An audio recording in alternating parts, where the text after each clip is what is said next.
तो ऐ साइड दो के बैठ ऐथे शाबाश ऐ रगाटो मारिया सच्चे हाथ नाल सच्ची गल करी झूठ ना बोली गेंद खाते रगा च है या कोई ना हां जी जेड़ा गेंद खाते रगा च रड़कदा या नहीं कोई नहीं कर लेना बेफिक्र ए प्यालियां कितनियां जुनेद दो शाबाश पुत्री शाबाश या अल्लाह पाक तेरे नाम का आसरा तेरे नाम मेरे बराबर आयो जेड़ा कहंदा गेंद कितने त्राए प्याले दो लौंडे का काम करके बने आ जेडे तीन गेंद ने कोई बच्चों के सामने उस्तादां के सामने और तेरे भी सामने फूक मारा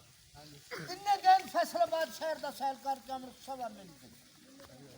पता ना लगे जांदे ना वापस आंदे इकबाल साहब खैर मास्टर साहब खैर अल्लाह पाक सुख दे जुनेदी आंडा का काम करके बने ओथे बैठ के फूका ला गेंदा तो ओथे शाबाश एक और कितने फूक हो गए आई शाबाश एक दो अल्लाह पाक करे कि सब कम हो या मेरे माल तेरे नाम का आवाज नहीं आवे बहन किसे बच्चे या अल्लाह हाथ खाली ना जुनैद प्यालियां भी खाली दो गेंदा पकड़ के थे आ मेरे हाथ बिल्कुल मैं पुत्र गेंद दिसना सारे बच्चे ऐचो छड़ देना कड़ा टूट जा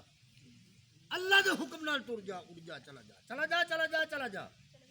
उड़ जा टूट जा उड़ जा चला जा चला जा चला जा चला जा चला जा चला जा चला जा तो टूट जा लगा पता हैं ना ना ना उड़ना खाली आ परला नहीं जी उड़ला भी खाली ना ना ना आ जाना ओ पुत्र तैनू टट्टी आ जावे पता लगा नहीं जी दो में खाली यानी जान के इथे एनु एक चला गया दो बैठे उस्ताद जी दो दे पर्दा नहीं पावना दो में पकड़ के इथे जुनेद इंज बाबा प्याली सटे थैले में हाथ पावे इथो छड़ना दिस दे बेटा हां जी उस्ताद साहब ने सामने बच्चे दिस रहे हैं हां जी तली का पर्दा चिटकी लाई मिट्टी दे आखे 1 2 3 अल्लाह पाक दे हुक्म नाल तुसी भी टूट जाओ किथे गया हट जाओ ओ बदलाए बांट दिया क्या हो गया थोड़े के पहलवान चाचे ए पहलवान दा कटे आओ खलो गया बैठ जा शाबाश ओ वे गेंदा दिस दिया नहीं आ दो फिर दी ओ बता इनका मोड़ियो आ गई पहली है दिसिए बच्चों दू या आ गई तीसरी जनाब उरी नासा चला के बैठे